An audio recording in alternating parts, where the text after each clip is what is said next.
de Deus. Por isso que nós estamos vestidas como digamos que de exército. Hoje o exército, digamos, brasileiro é representado por essa roupa, não é? Os soldados, isso. Os soldados são representados pela roupa rajada.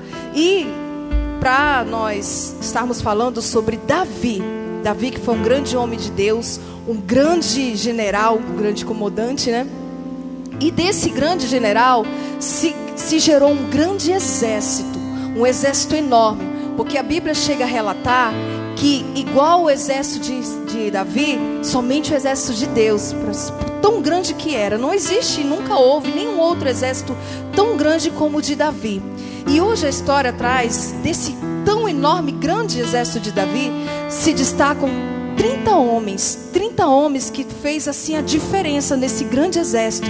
A mesma coisa, criança, pode acontecer com você que está aí nos assistindo, até você, papai, mamãe, você que está nos acompanhando nesse momento. Foram homens que se destacaram no meio de uma multidão. Mas por que, tia Priscila, eles se destacaram? Porque tinha algo no coração deles, tinha uma dependência de Deus, e eles estavam juntinho do líder. Quem era o líder? Além de ser Davi, era Deus. Eu lendo hoje a história, eu estava até comentando com o pastor que os soldados de Davi não só admirava pela garra que Davi tinha, porque ele era um homem destemido, ele era um valente, ele era um homem corajoso, mas principalmente pela vida íntima que ele tinha com Deus.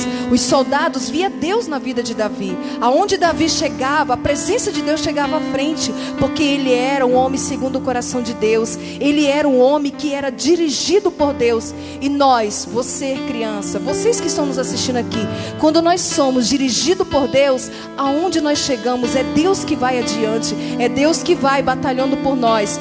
E desses 30 homens se destacaram alguns poucos homens, porque esses homens foram mais especiais? Não, porque eles determinaram que no Senhor Deus eles iriam ser muito mais usados. Então você que está nos assistindo aí, criança, a nossa história, vamos lá para a palavra de Deus, está lá em 2 Samuel, capítulo 23, do versículo 8 em diante, que diz o seguinte, eu vou ler, depois nós vamos explicar mais um pouquinho.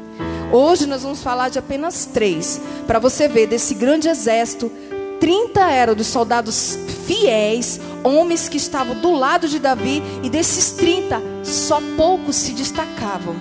Que diz o seguinte, 2 Samuel, capítulo 23, versículo 8. São estes os nomes dos valentes de Davi. Josebe, Bassebete, filho de Taquenomone, o principal de 3, este brandiu a sua lança contra 800 e os feriu de uma só vez. Esse é o primeiro homem que nós vamos falar hoje. Crianças, com uma lança, a tia não trouxe, mas quarta-feira a tia vai trazer. Uma lança que, digamos assim, seria mais ou menos como essa, né? Mas a ponta dela é mais aguda e ela era mais comprida. Com apenas uma lança, ao lançar, ele matou 800 inimigos de uma vez só. Você vê que não é simplesmente porque ele era um homem comum, como eu e você. Era um homem comum. Mas o Espírito de Deus, ele via no Davi, ele via em Deus que ele podia fazer mais. E com essa força, com essa coragem, ele atingiu 800 inimigos de uma só vez com apenas uma lança. E qual é o segundo homem? Depois dele veio Eleazar, filho de Dodô, filho de Aioi, entre os 3 valentes que estavam com Davi. Quando desafiaram os filisteus com Davi, os filisteus ali reunidos para a peleja, quando já se haviam retirado os filhos de Israel, ele se levantou e feriu os filisteus até lhe cansar, ou seja, lhe dar uma cãibra na mão e ficar com a espada pegada na mão. Alguns dos homens de Davi já tinham desistido. Só que esse homem aqui, Eleazar, ele se levantou com uma força a qual veio somente de Deus, e com a sua espada ele começou a guerrear e começou a matar todos aqueles inimigos chamados filisteus. E ele começou e matou. Ele lutou tanto que a mão dele teve cãibra e a mão dele ficou pregada, crianças. Não conseguia soltar da espada. Quando terminou, ele viu tão grande livramento que Deus deu para o povo, né? Ele eliminou todos os inimigos.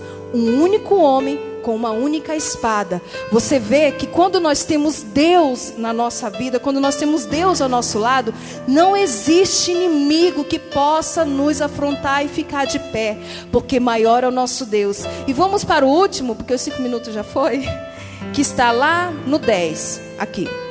E ele se levantou e feriu os filisteus até lhe cansar as mãos e ficar pegado à espada. Naquele dia o Senhor efetuou grande livramento, e o povo voltou para onde Eleazar estava, somente para tomar os despojos. E o terceiro homem que eu gostaria de que você gravasse no coração: a coragem, a bravura. Eleazar também, ele se destacou por ser um homem habilidoso.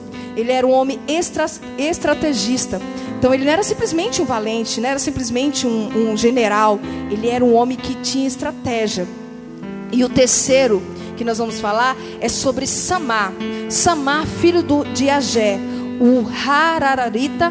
Quando os filisteus se ajuntaram em Lei, onde havia um pedaço de terra cheio de lentilhas, o povo fugiu de diante dos filisteus. Ou seja, até os soldados fugiram. E praticamente ele ficou sozinho. Mas ele veio com aquela força, Deus veio sobre ele, e ele ficou no meio daquele, como é que se diz? Ai, meu Deus.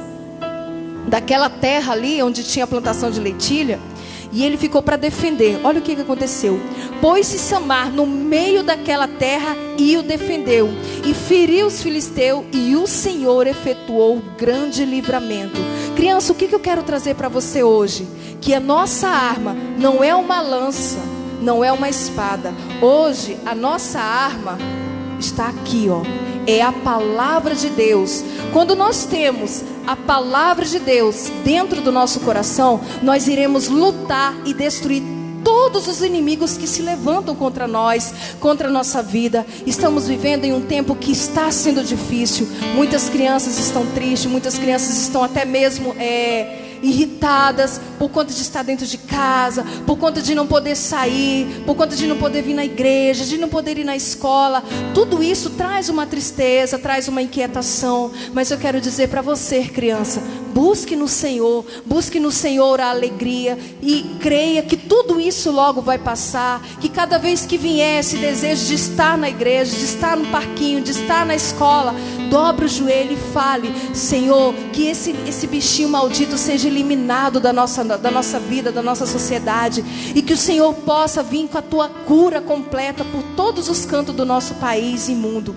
Então, crianças, a nossa arma principal, que antes o exército de Davi tinha, eram as armas físicas. Porém, hoje a nossa arma é a palavra de Deus.